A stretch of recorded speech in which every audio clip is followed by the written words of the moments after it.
Now, fundamental factor model attribution utilizes multi-factor models of the form y is equals to b naught plus b1 x1 plus b2 x2 b3 x3 plus bn xn plus an error term there. Now, these are multi-factor models, or this is a multi-factor model, and this represents the intercept. When x is 0, what is the value of y? It is an important component, especially in multi-factor model attribution, because it provides what is the risk if we do not have an independent variable over there. What is the risk of not having an independent variable? That is what we're saying is presented by this B naught component here. We're saying B1 is the factor sensitivity that relates to the first factor, factor sensitivity that relates to the second factor, factor sensitivity relates to the third factor, and so on and so forth.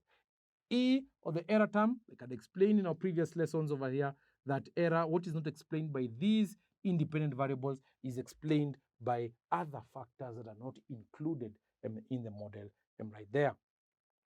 And so we can say the following.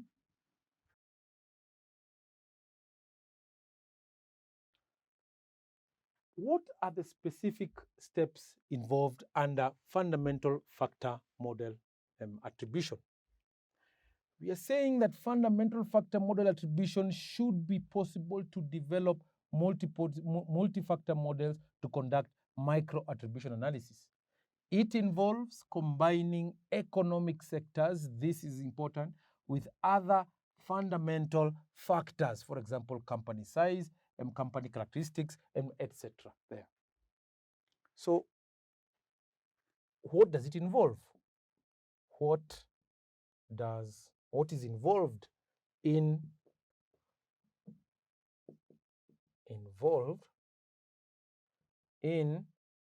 fundamental factor model attribution?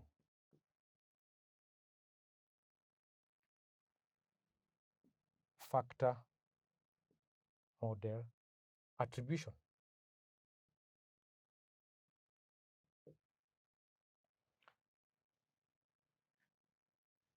Fundamental factor model attribution. We can move over on this other side over here so that I cannot be able to struggle. You can be able to clearly see it over here. Step number 1.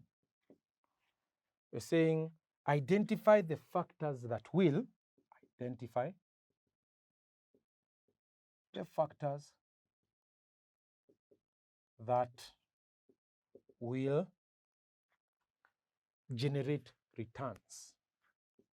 generate returns. What do you think will generate returns?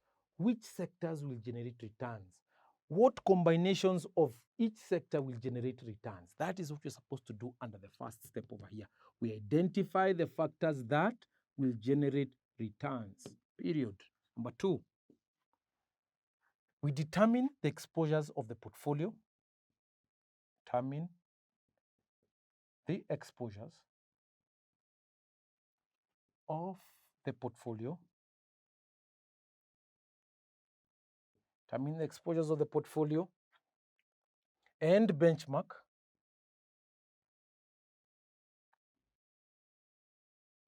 determine the exposures of the portfolio and the benchmark to fundamental factors.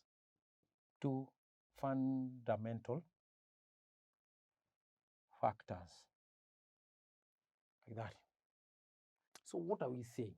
We are saying that we determine the exposures of the portfolio and the benchmark to fundamental factors. And how do we do this?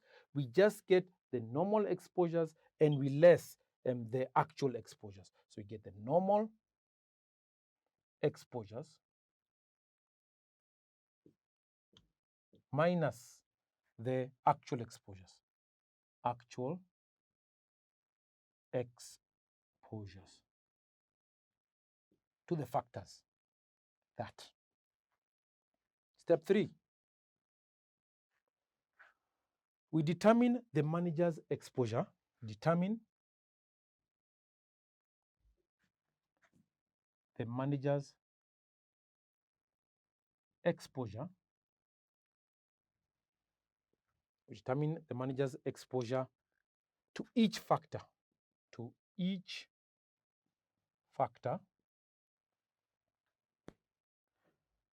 determine manager's exposure to each factor,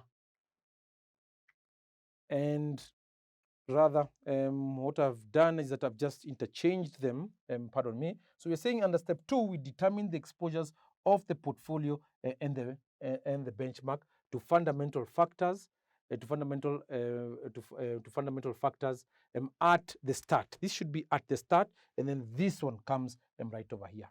Factors at the start. Pardon me, so we just have to wrap this slightly, guys. Sorry about that.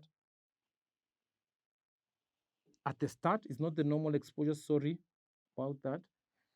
At the start,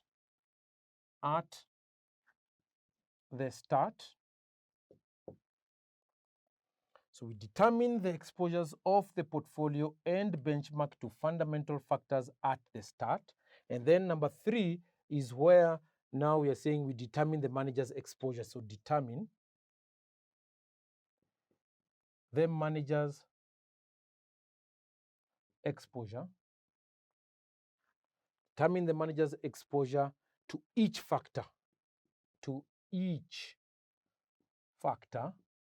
And this is where I was saying previously over here in error, guys, please forgive me for that as well, that it is just given by the normal exposures minus the actual exposures. So I can come on this other side over here, say the normal exposures